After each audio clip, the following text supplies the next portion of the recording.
To be opaque begins in the melancholia inherent to post-colonial theory.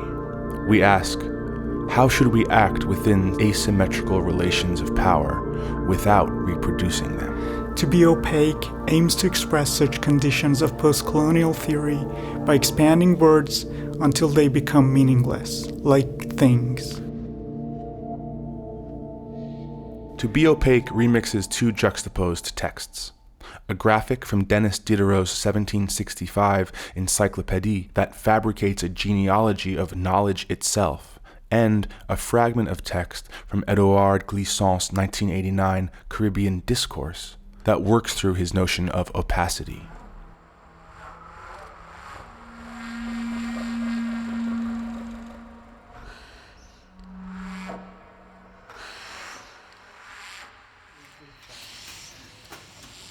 We regressed and processed the texts through diverse mediums. We used photocopiers, digital softwares, laser cutters, sanders, pens, scissors, and steel saws to ultimately create woodblock prints that were used in a community printmaking workshop where participants had the opportunity to physically print and rearrange the texts as they saw fit.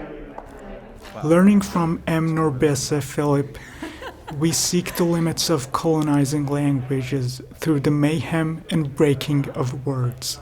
Philipp reminds us of poetry's capacity to create disorder and mayhem, to release the story that cannot be told, but which, through not telling, will tell itself. The play with materiality of language is what drove us to our engagement with texts. Following Edward Said's insights into the colonial perils of textual dissemination, our project approximated and simultaneously distorted the scene of knowledge distribution. Can we see? What's that? Can we see? It's an inversion. Come on.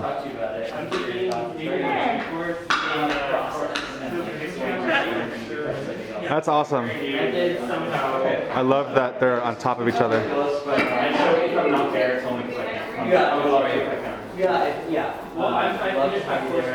I guess they also slide. Yeah.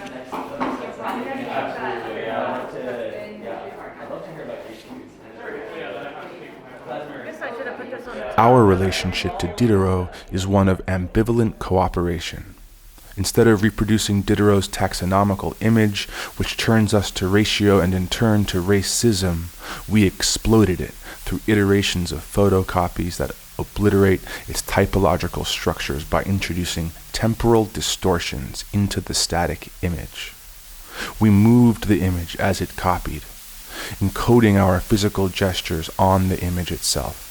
The gestures we performed on the machine, like dance, defied instrumentality. If the image, for example, was moved contrary to the photocopier's direction, it created a mirror image. If it moved in parallel with the photocopier, it stretched it, and so on. This way, an embodied practice transgressed an assumed static textual one.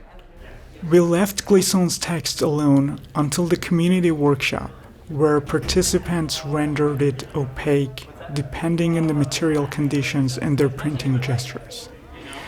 Again, inviting a transgression by embodied practice on the reproduction of the text. We are enchanted with the regression of the printing press and how it troubles the uniformity of the texts that it disseminates. To Be Opaque questions the coherence of meaning attributed to the project of enlightenment, a question inherent to a post-colonial act of reading, a wounded melancholia that forcefully brings all of us to poetic opacity. With To Be Opaque, we set out to create a space of obscure play, a play of words whose explosive exposition of materiality verges on what Giorgio Agamben calls poetics, an operation that deactivates the communicative, instrumental function of language. What meanings, or lack thereof, could appear from such a practice?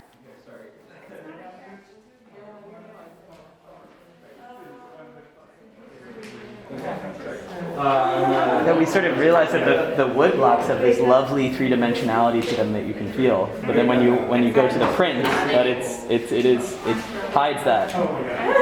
It's two-dimensional. So this felt like a nice three-dimensional product from it. Wonderful. We did so much more. We did it way faster than you think. It didn't take that long. No, it's great.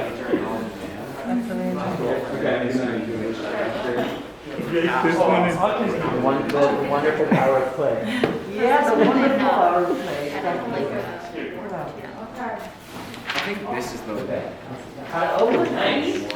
And then what's the Yeah, so like this. Look at these notes. You can really get as much of the world as you want. legible? You guys trying to figure out how to put them back in order? No, but that's